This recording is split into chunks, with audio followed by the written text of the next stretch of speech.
All right, we're going to have a look inside. You can see we have our O-ring in place to accept the lift cylinder. And we're going to install the lift cylinder now. Nice blue fluid there we got, Meyer M1. Guess it's old stock our supplier sent us.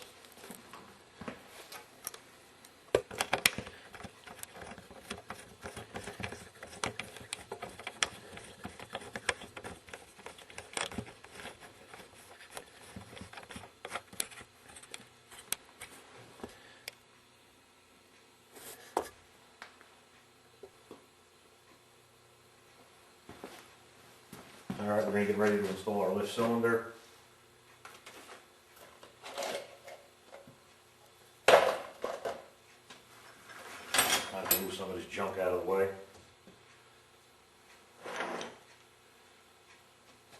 Here's one of our tank studs. Spray that down, get it clean.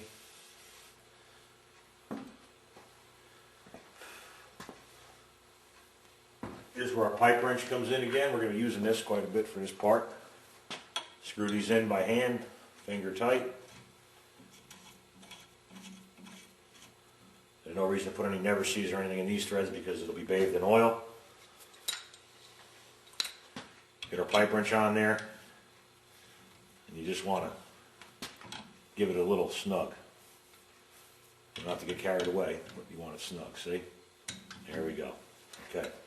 Now we're going to use the same pipe wrench to get these nuts off. Pipe wrench, 1/2 inch wrench.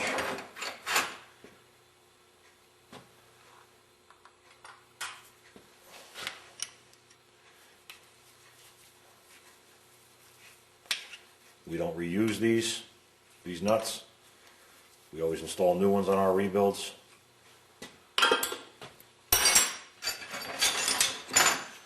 There's that nylite washer hanging on. Inspect the thread closely, make sure there's no little bits of it left in the thread. Quite often there is. You don't want any of that to stay in the thread because it will affect the way the new nylite washer seals. Okay, clean that one off with a little solvent. Thread it in by hand, finger tight. Get our pipe wrench on there. It's a little snug. Won't have to get carried away. Here's our third stud. Same thing. Back that old nut off. Save it if you want to reuse it. We don't. Nylite washer. Grab it. Break it. Inspect the thread closely. Make sure that there's no remnants of it in there. A little solvent.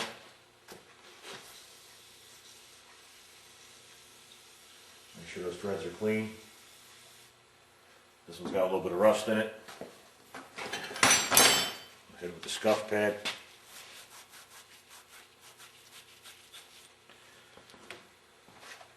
And solvent again.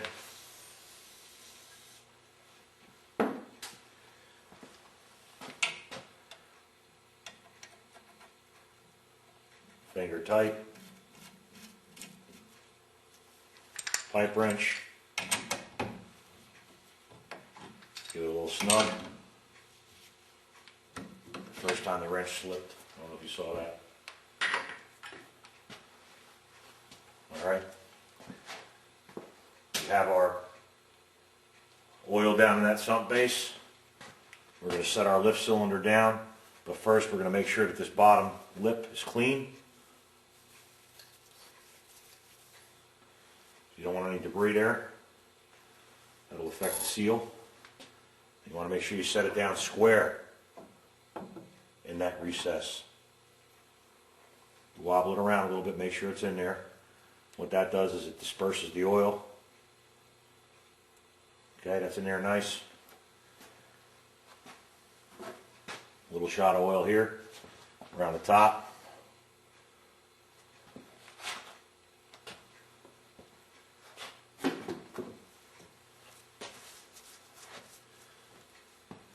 back to your seal kit.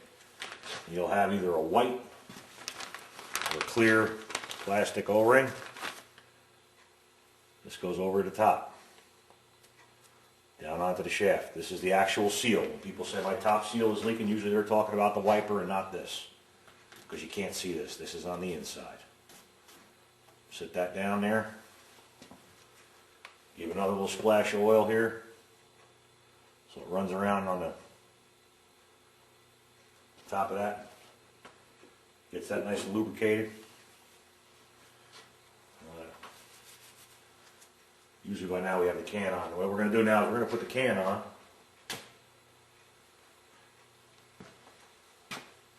And we get a little splash of oil inside. Let that run around right up to the edge.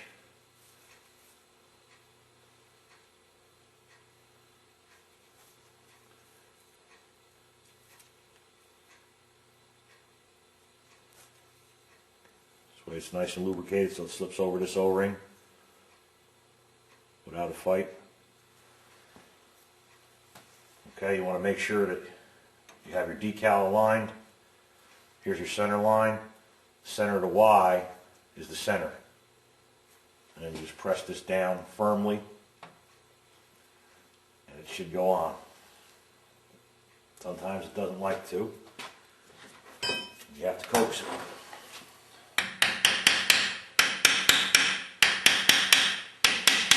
Very gently with the hammer.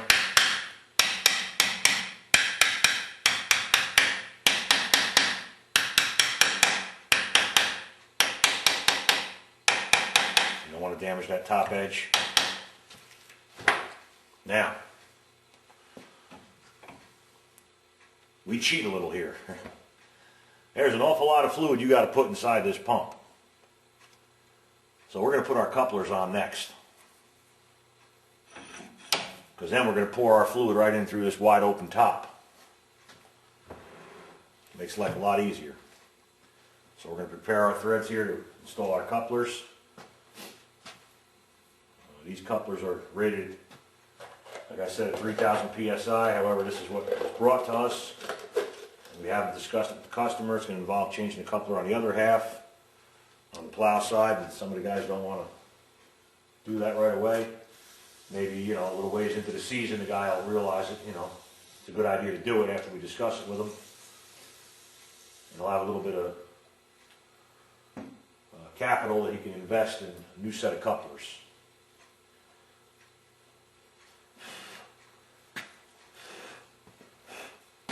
For us, we realize it's a necessary evil. So, it's a no-brainer to change the couplers out, but a lot of these guys, and I don't blame anybody for it. I mean, if this works for you, then that's great, but you shouldn't have these on there if they're only rated for 3,000 psi, and your crossover relief valve, which we didn't get to yet. We're going to have to do that before we fill this with fluid. Anyway, your crossover relief valve is set at 3,800 psi, and your couplers are only good for 3,000. That's not good. So, we're going to get our thread sealant.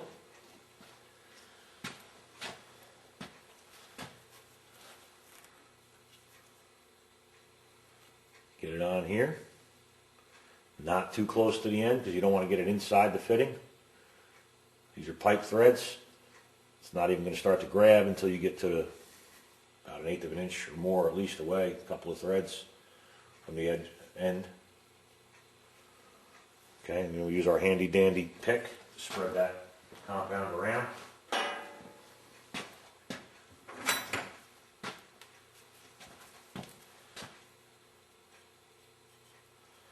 I think I mentioned before the thread sealant that we use is good for 10,000 psi.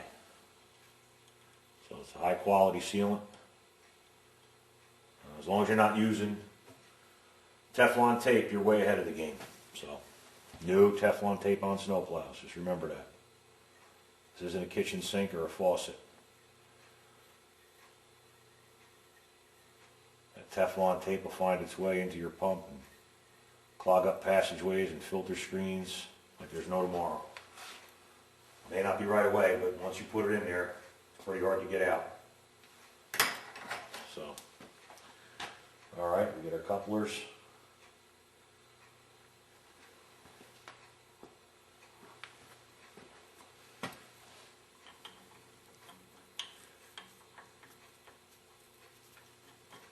Finger tight.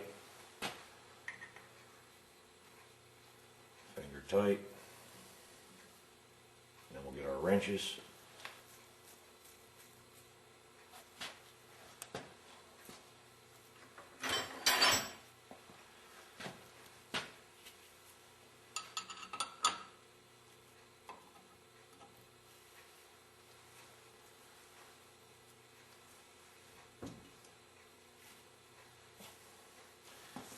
You don't have to go crazy, but these are pipe threads, so you got to get them a little snug.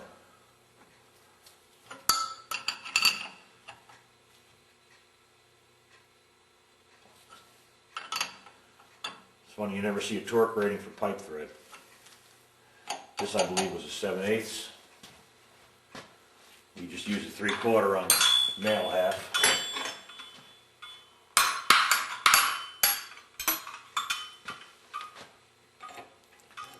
And 7/8 it is.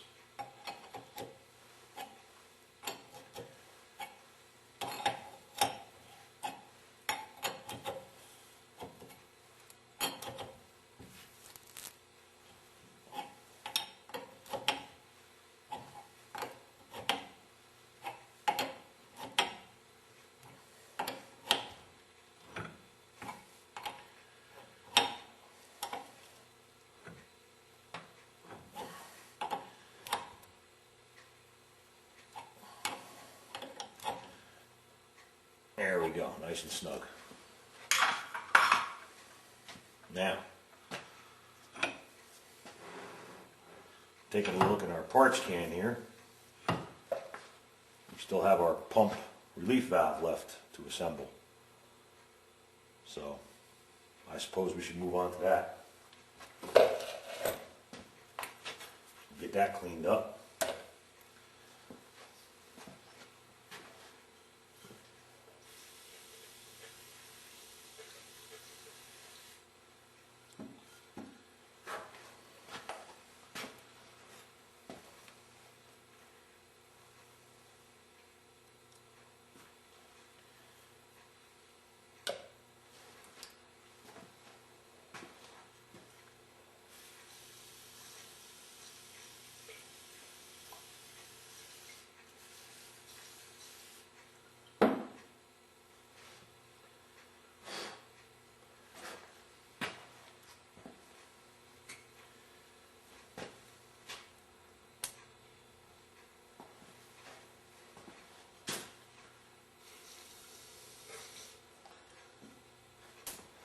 All right.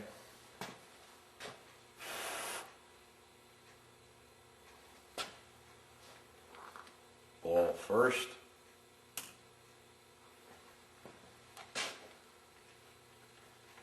Spring.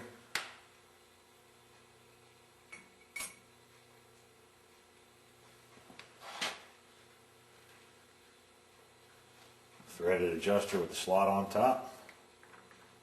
Get that spring centered on there.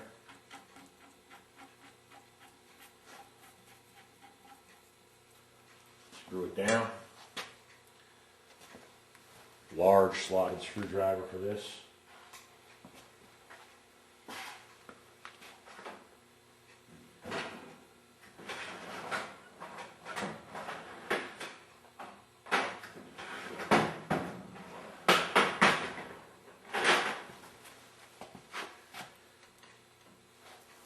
Remember, we counted the turns when we started this. I believe it was 2.5 turns out. So we're going to tighten this down till the bottom's out. And we're going to come out 2.5 turns. That's a half. That's 1.5. It's 2.5.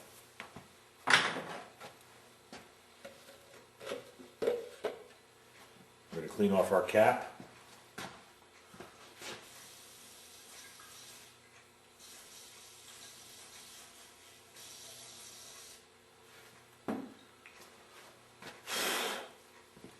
this on finger tight. The reason being is that when we bring this thing over to the test stand, you'll come with us. We'll see how much she's putting out, and we'll make an adjustment, and then we'll tighten it down.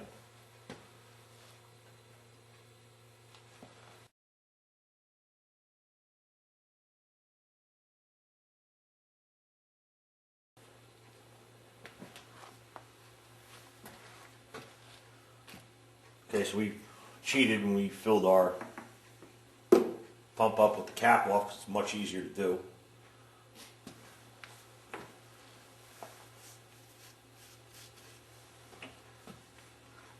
So now we're going to put the cap back on. We've already got our O-ring seated down on the shaft here. We got our grooves down washer on first with the grooves down. We have our cap with the new wiper that we installed, nice and clean. New O-ring. What we're going to do is just dip our finger right here because we have this oil. Make sure we get it around all the edges here, around the entire lip on the top. Get that nice and lubricated because it's going to make it easier for this O-ring to slide in and not get pinched as we try to assemble the cap. And we'll take a little more and we'll just wipe it on here.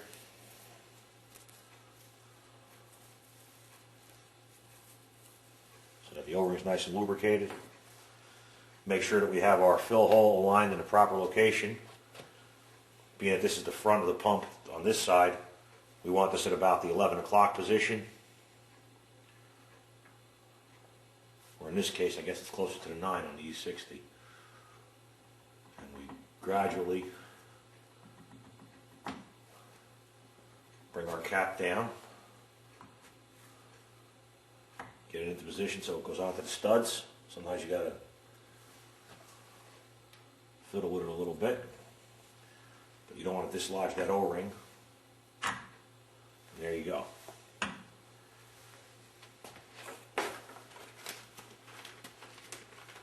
Now we'll assemble our nylite washers on there, onto the studs.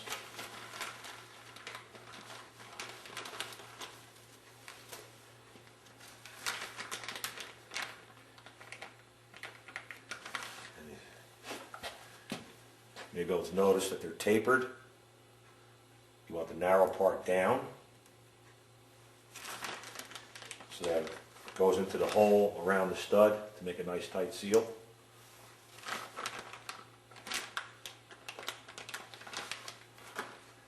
We always use new nuts, new nylock nuts when we assemble these. So I'm going to grab that.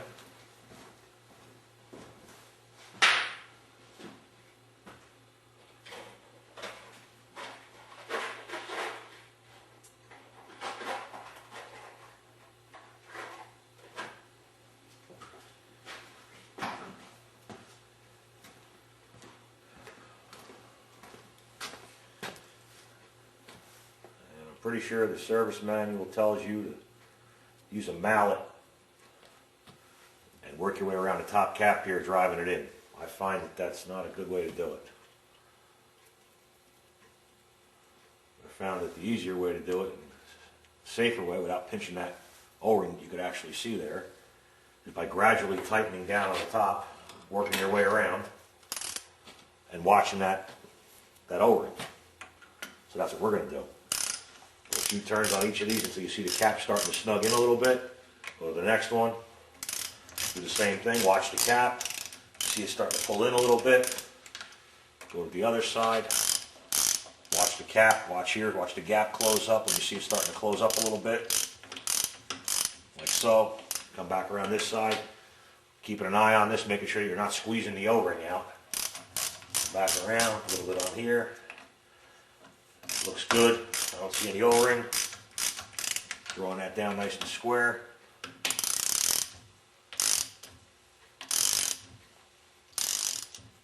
No O-ring.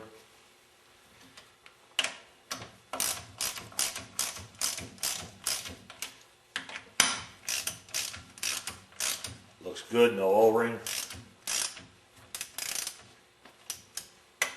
So we'll continue.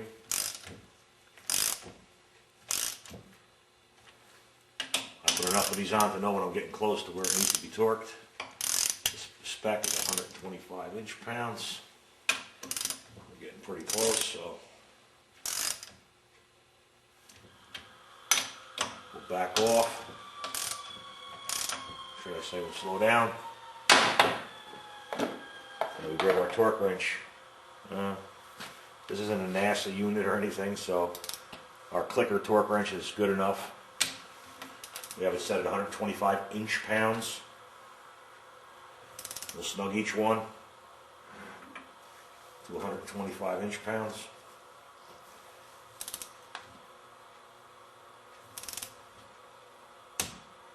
There we go. Do this one.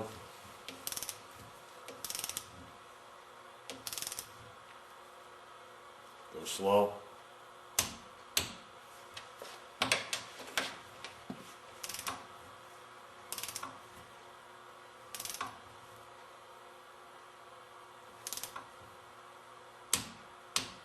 There you go. Okay.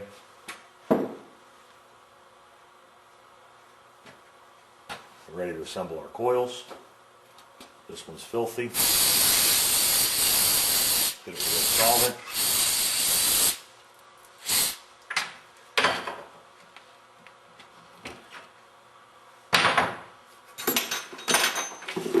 We're going to clean the top a little bit too, right where the lock washer is going to go. So we know we're getting a good ground there. Clean that off again. C valve, B valve, A valve. Drop that on there. Keep in mind the wires are going to go to the back of the unit to connect to the vehicle harness. So we face our wires that way. C coil. We'll clean that up. C coil has the green wire. A coil has a black wire. And a B coil has a red wire. Clean that up a little bit. We'll solve it.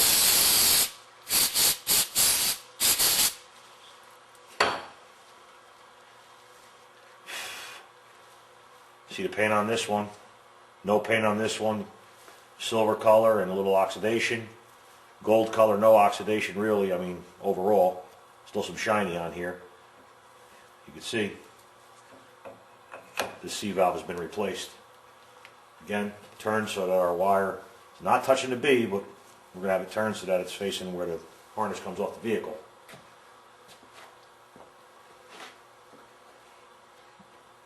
Now, this is the way this unit came in. I don't know if you remember. The owner had the wires twisted together. That's not going to leave here this way, no way. So, we're going to clean this up. Our solvent.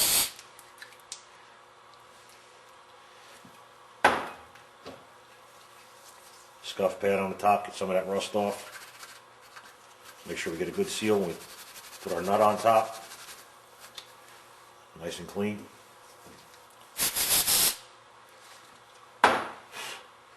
Again, we want our wire facing the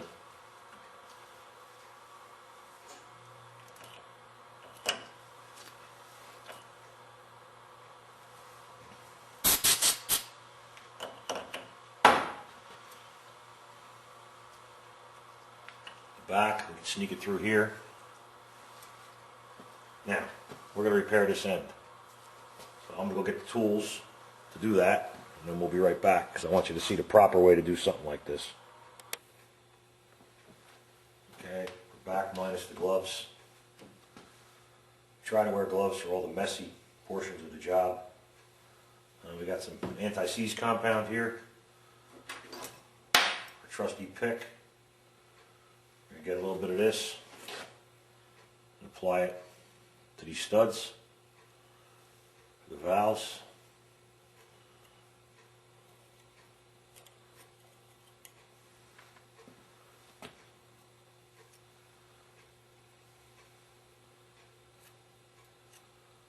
Interestingly, we're the only ones that I know of that when we rebuild a unit or one comes in for service and it involves removing these nuts, we don't replace them with steel nuts. We replace it with brass nuts. Brass nuts are much less likely to seize on, and with the never seize, pretty much guarantees they're never going to seize on. So we put our lock washers on. We have our brass nuts.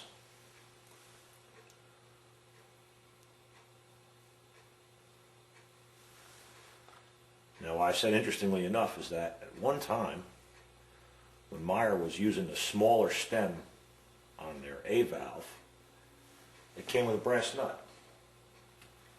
And I've had them come in here going all the way back to 1978, and that brass nut, no matter how bad it looks, just comes right off. You get the steel nuts on the B and C coil. If you don't watch what you're doing, as we explained earlier in this demonstration, is you're going to snap the stud.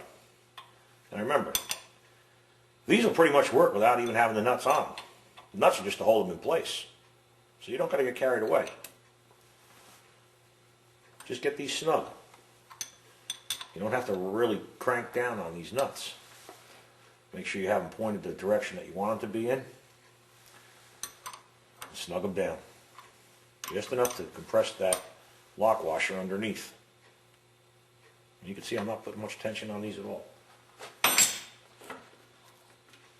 The A valve stem does not use a lock washer.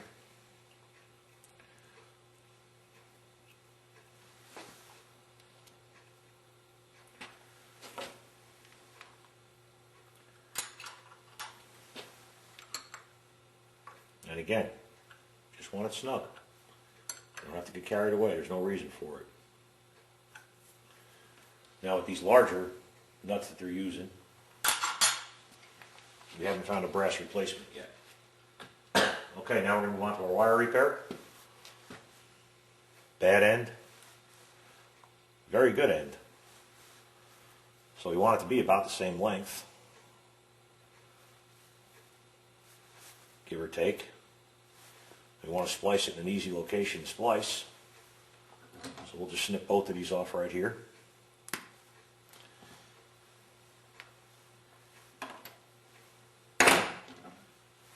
Strip back.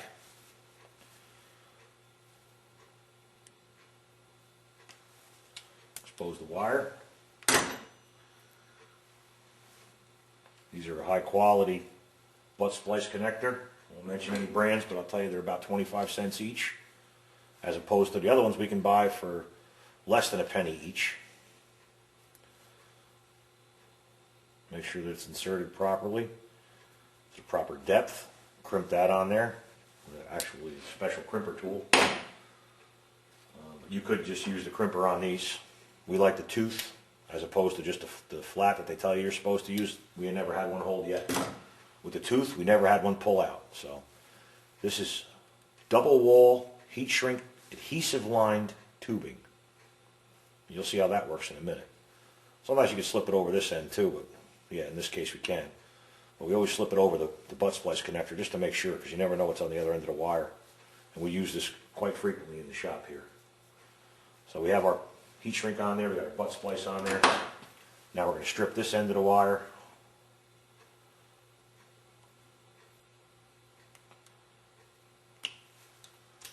Wire looks good, it's not black, it's not burnt, it's not discolored. Back to our crimpers, make sure it's aligned properly to crimp in the proper location. Insert our wire, make sure it's in the proper depth. Give a good squeeze. Align our heat shrink. Feel where it is to make sure you can have enough overlap. Grab our trusty old cheapo heat gun. Hold the heat shrink in place so it doesn't move until it starts to shrink.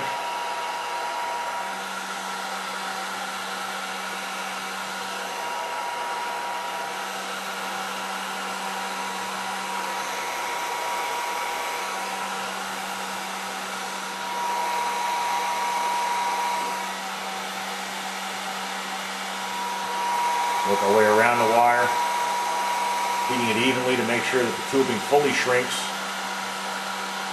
because when it does, the adhesive inside will begin to flow and seal this connection up real nice.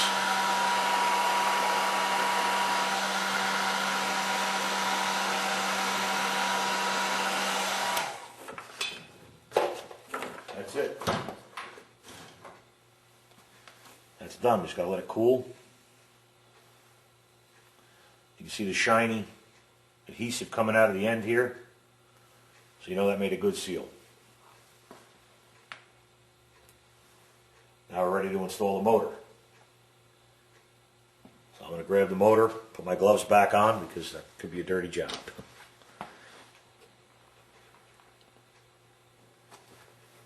You can see that we've liberally coated this surface here with anti-seize compound. We're going to, like I said, install this motor now.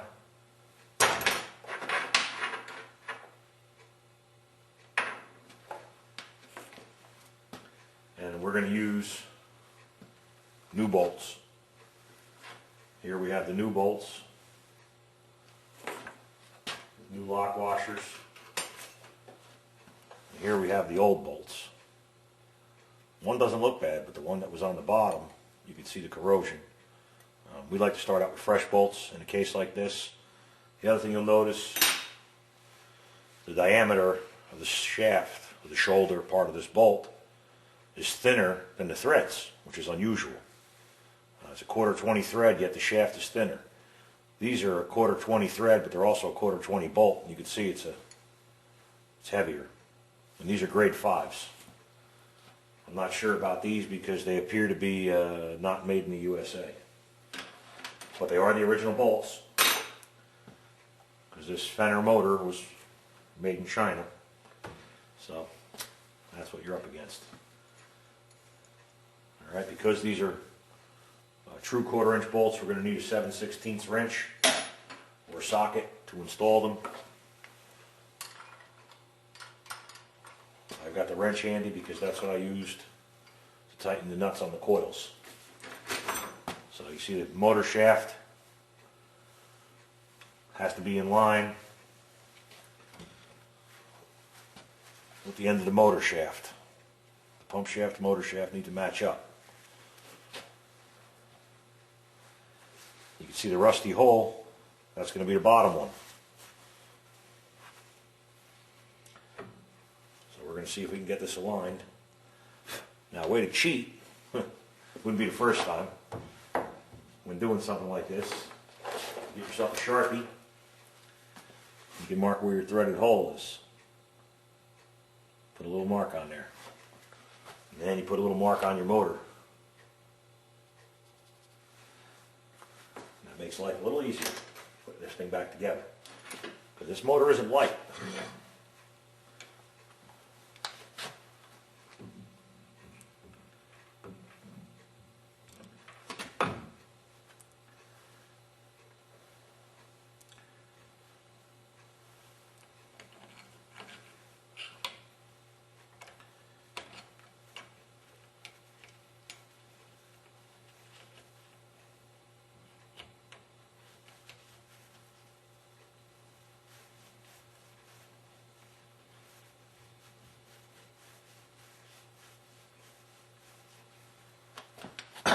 Top one caught.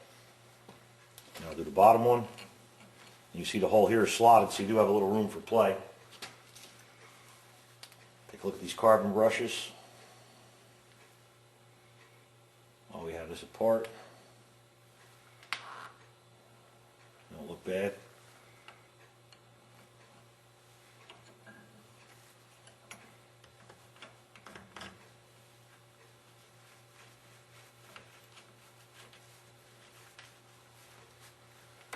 As you recall, we have a liberal amount of anti-seize compound in these threads.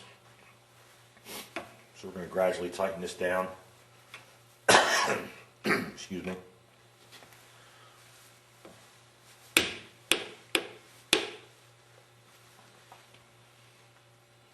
Not too tight. It's very easy to strip these.